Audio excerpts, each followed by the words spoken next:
Hello, my fellow weirdlings. It's Margot. Today I'm talking about some tragic love stories that reportedly resulted in hauntings that have endured for generations. So if you're ready to get spooked and spine tingled, keep watching.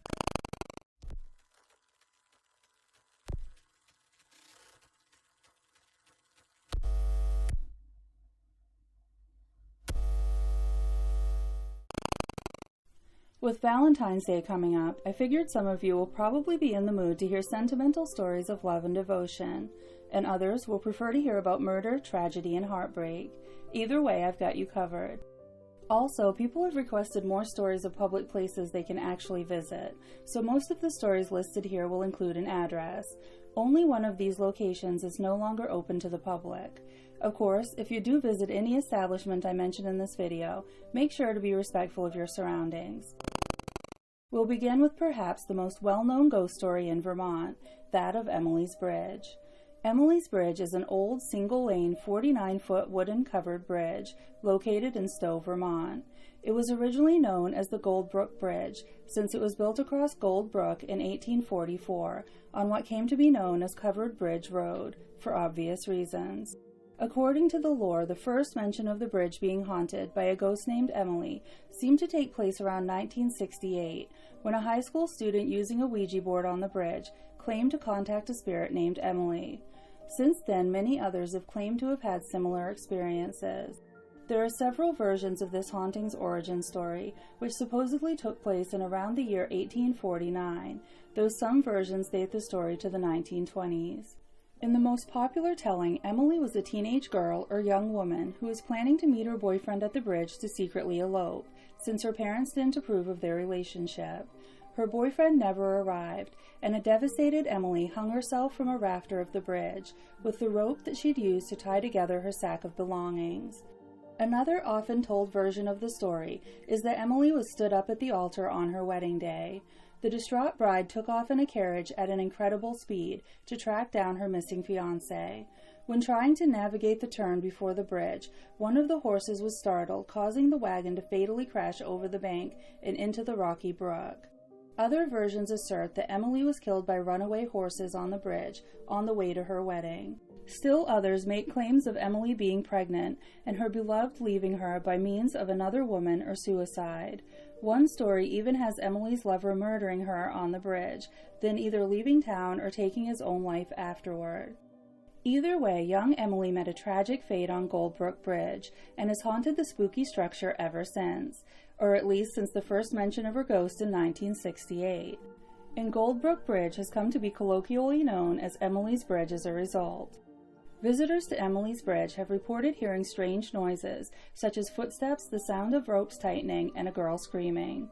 If you park your car on the bridge, you might hear banging on the car, or the sound of the feet of a hanging body dragging on the car's roof, or a disembodied voice murmuring inaudible words. On the rare occasion that the voice can be understood, it reportedly sounds like a woman crying for help. People have also reported sustaining scratch marks on their cars and even on their skin. Some have seen flashing white lights with no explainable source. Lots of visitors report issues with their cameras malfunctioning, with batteries draining and photos failing to turn out or displaying odd, blurry blemishes. Others have even reported seeing a white apparition, and there are even photos that have supposedly captured that apparition standing on or in front of the bridge, and of course there are lots of photos of weird floating orbs. Hats will suddenly be pulled off people's heads on windless days. Temperatures on the bridge fluctuate widely, often inexplicably warmer or colder than the temperature outside. There's a well-known story of one man's experience on Emily's Bridge, wherein he witnessed his windshield fog up on its own, then phantom handprints appeared on the windshield with no living person around. Another time, a group of teenagers claimed they parked their car on the bridge. Then the form of a woman appeared in front of them and came toward them. Terrified, they locked their doors. The woman jiggled the door handles for a few minutes as if trying to get inside the car. Then she eventually just vanished before their eyes. Most of the strange activity seems to take place between midnight and 3:30 a.m. People visit Emily's Bridge from all over in hopes of experiencing paranormal activity, much to the dismay of the people who live nearby, who've complained of loud parties and reckless street racing keeping them awake at night. Interestingly, there's no historical evidence that Emily ever existed, or that anyone named Emily ever died at that site. In fact, a columnist for the Stowe Reporter and longtime resident of Stowe, named Nancy Wolfe Steed, has claimed that she fabricated the whole story as a teenager, with her friend Hazel Carlson in the early 1970s. They thought it would be fun to scare the kids swimming in a local pond, during a time where tales of spooky stuff like demons and witchcraft were all the rage, thanks to the popularity of movies like The Exorcist. Ms. Steed is quoted as saying, "The girls were buzzing about witchcraft and covens, gatherings of witches, and we said we should probably tell them about this bridge, and this girl Emily who died there. Each of us would add our own line to the story, and boom, it just took off and went crazy, but it was just made up." But this confession hasn't stopped new ghost stories surrounding Emily's Bridge from cropping up every year. A lot of them, actually. So, is it possible the bridge is haunted, but not by Emily? It seems conceivable. There actually was a horrible tragedy at the bridge in around 1920, according to the local historical society. A little girl fell off the bridge and died when her skull cracked against the boulders below. It doesn't seem that her name was Emily.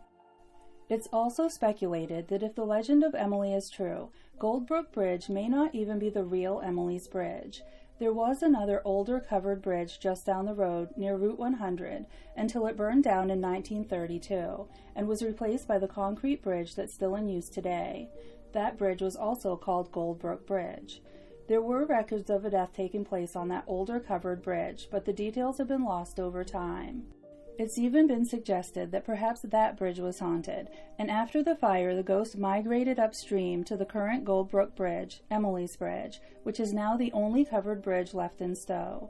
Or perhaps the legend was just transplanted over time from one bridge to the other. What's even more intriguing is that there had been talk of the Goldbrook Bridge being haunted since around 1948, though the story of Emily apparently didn't exist yet. Decades before it became known as Emily's Bridge, the bridge actually was already known as the Haunted Bridge. It's claimed that in the old days, horses crossing the bridge would inexplicably bolt in fear, while bloody gashes would appear on their bodies. When horses were replaced with automobiles, their paint jobs would be wrecked by the same invisible assailant. Sometimes people would be scratched as well, very similar to today's stories of scratches appearing out of nowhere. Other weird things have reportedly happened on and around the bridge that caused some to question whether the rocky brook itself may have something paranormal attached to it. It's said that on certain days, phantom music resembling the sound of wind chimes or the soft strumming of a harp can be heard coming from underneath the bridge, with no source of the music to be found. There's also a theory that the entire area around the bridge is what's known as a window area or thin spot, a geographical area with strange supernatural properties, where the paranormal just tends to manifest as if through a portal to other worlds or dimensions, like a paranormal hotspot. Whether the residents of Stowe are dealing with the ghost of a jilted young woman, a different phantom from another time, a portal to an alternate dimension, a glitching matrix, overactive imaginations, or just a fun, creepy urban legend, it doesn't look like Emily's Bridge is going to stop drawing an excessive amount of attention anytime soon. The Castillo de San Marcos, also known as St. Mark's Castle or Fort San Marcos, is the oldest masonry fort in the U.S., located in notoriously historical and haunted St. Augustine, Florida. The fort was constructed in 1672 by the Spanish government, who controlled the area at the time. It has a distinctive star shape based on a pattern of defense developed in 15th century Italy, and is one of the only two forts in the world constructed of coquina, a semi-rare form of limestone. Both of those forts are located in Florida. The Castillo de San Marcos has a long and very dark history. Over the years, it changed hands many times, from the Spanish to the British to the U.S.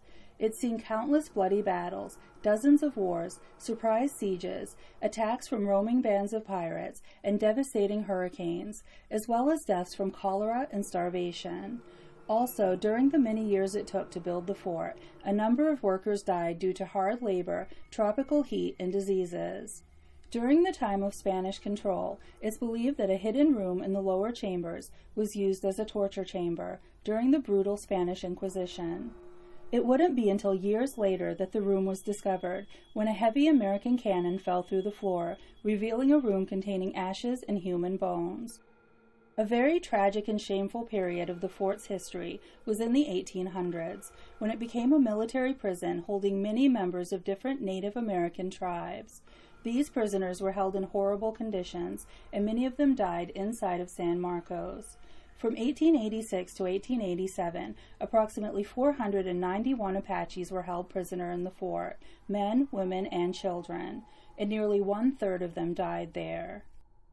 In 1837, during the Second Seminole War, Seminole Chief Osceola, along with 200 of his men, were taken prisoner while attending a fraudulent peace conference under a flag of truce. He was imprisoned at San Marcos.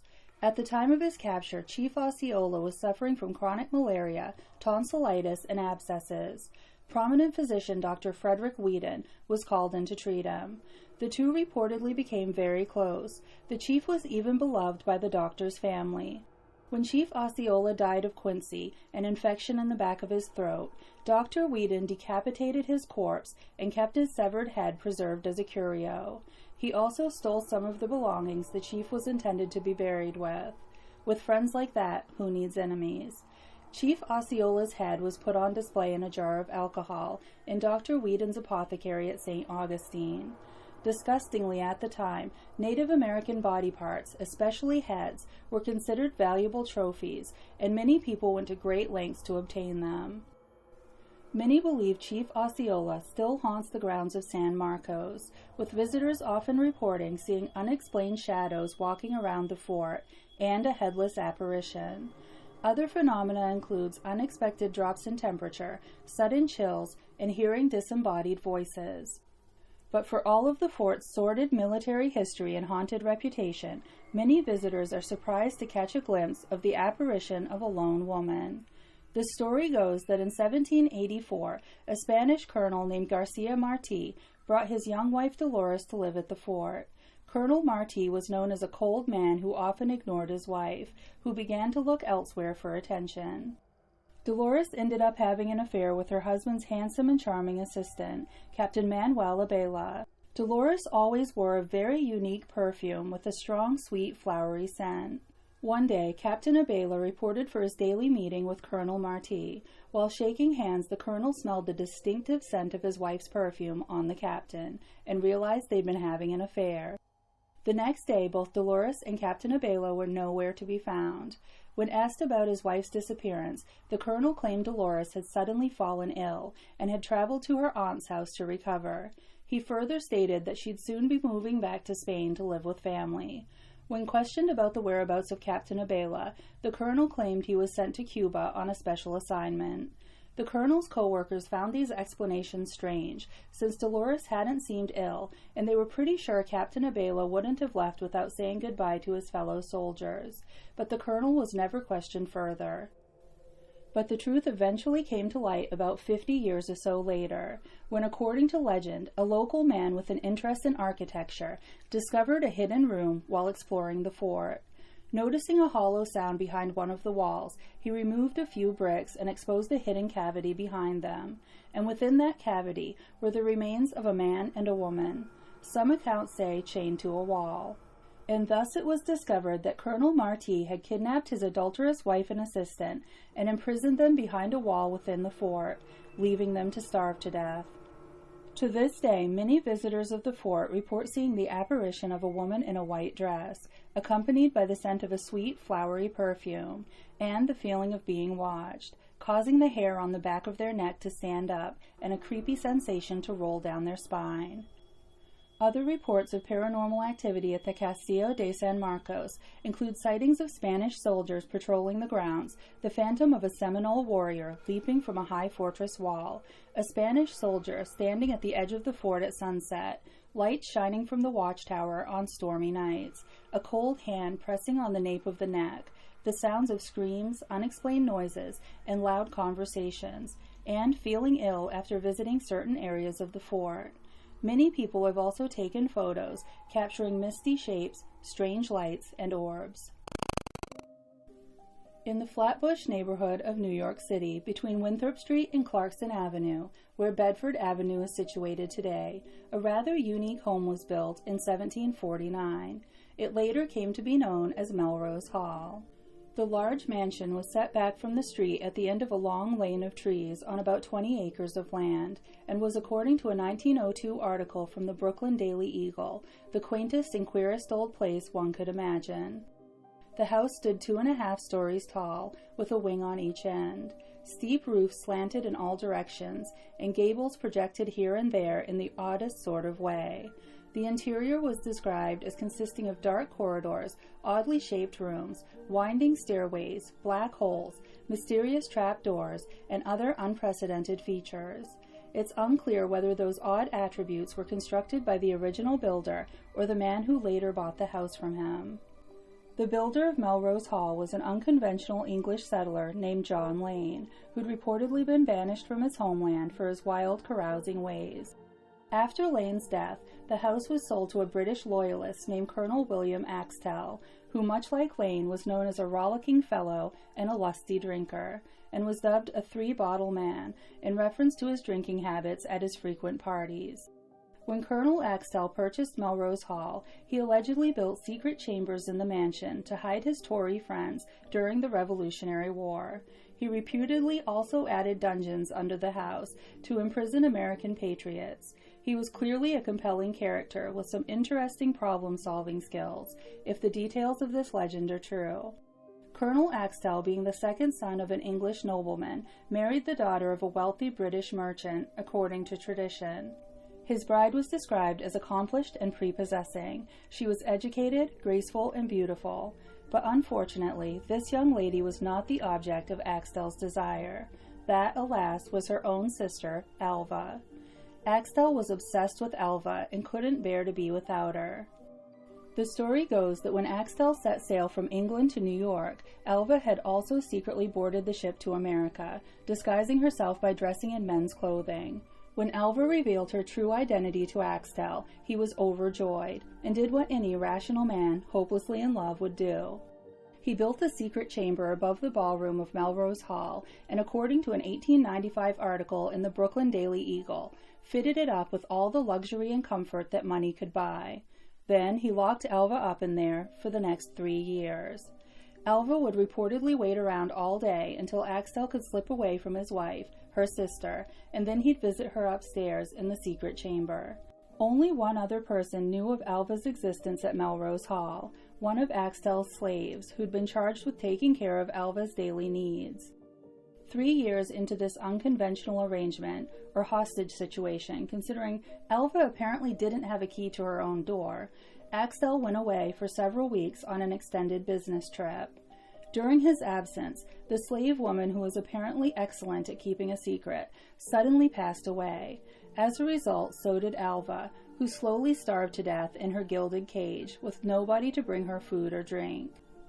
Melrose Hall was later purchased by a celebrated actress and author named Anna Cora Mowat, who actually gave Melrose Hall its name in the mid-1800s. Upon her retirement from the stage, she wrote about Alva's story in her 1854 memoir, Autobiography of an Actress.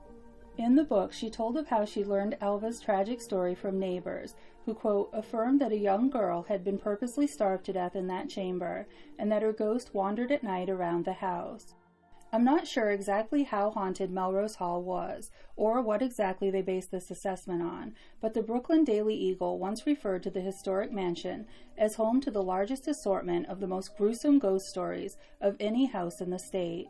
Aside from Alva, it's rumored that the soldiers Axtell had kept in the basement dungeons also haunted the mansion. These days, Melrose Hall is long gone, replaced by blocks of historic row houses.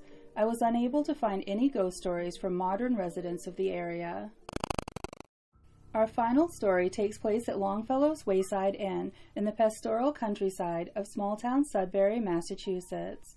Originally built as a modest 2-room family residence in 1707 and operating as an inn since 1716, the Wayside Inn is the oldest operating inn in the U.S. today.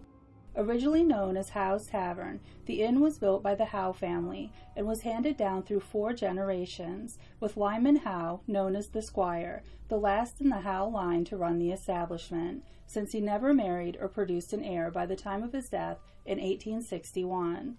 Lyman actually ran the inn with his sister Jerusha, who this story is really about. We'll get back to her in a minute. In 1863, quaint and cozy Howe's Tavern was suddenly made famous when the acclaimed poet Henry Wadsworth Longfellow made it the setting of his book of poetry Tales of a Wayside Inn. In fact, Howe's Tavern may have completely fallen by the wayside, pun intended, in the decades following Lyman Howe's death, had it not been for Longfellow's book, which caught the attention of Longfellow superfan Henry Ford, billionaire founder of the Ford Motor Company. Ford ended up purchasing the property in 1923 with the goal of turning it into a living history museum. He added a gristmill, an old red schoolhouse, a chapel, and more to the property, saving the land from modern development and resurrecting the old inn, which has been thriving ever since. There is some spooky lore surrounding the Wayside Inn, and specifically Lyman Howe's sister Jerusha Howe, who's also known as the Wayside Inn Ghost. Growing up as a young lady in Howe's Tavern, Jerusha was known as the Belle of Sudbury. Her musical and artistic skills were renowned, and she's been described as smart, talented, refined, beautiful, and competent. Jerusha famously owned the first piano in town, and frequently played for the inn's guests. She fiercely loved her family and had a deep appreciation of education. Though little is known for certain about Jerusha's personal affairs, legend tells us that she was once engaged to an Englishman. One day, her fiancé sailed home to England to make arrangements for their wedding, and Jerusha never saw or heard from him again. It's speculated that he drowned, or purposely abandoned Jerusha, or never existed at all. Either way, Jerusha never married, and spent the rest of her life running the family inn by her beloved brother Lyman's side. Jerusha died tragically young in 1842 at 44 years old, purportedly of the proverbial broken heart. Well, the official cause of death was tuberculosis. Despite being somewhat sickly and possibly suffering from a broken heart, Jerusha always had a smile and a song for visitors, and never gave up on her art. Her untimely death must have been a huge loss for her community. But it's believed that Jerusha never truly left her cherished home. Lots of visitors, especially those that sleep in Jerusha's old bedroom, room number 9, and next door in room number 10, which date back to the 18th century, have reported strange occurrences during their stay. There are multiple reports of smelling Jerusha's citrus perfume or feeling her sweep past them on the stairs. People have also claimed to have been awakened by her touch, and even seeing her apparition at the foot of her bed. Others have heard Jerusha playing piano in the middle of the night. A really cool custom has evolved over the years at the Wayside Inn, known as the Secret Drawer Society. Guests leave little notes about their ghost encounters, or lack thereof, around Jerusha's old bedroom, stuffing them into little cracks, crevices, and drawers, for future guests to find and add their own experiences. Some of the notes go back decades. It's become a fun challenge for guests to find the notes, and a nice way to honor Jerusha's memory. That's all I have for you today. I hope you've enjoyed these stories and will come back for more. Like, subscribe, leave a comment, and bring your friends, family, COVID pod, cult members, invisible friends, or enemies. And if you've ever visited one of these locations, I'd love to hear all about it in the comments below. Thanks so much for watching.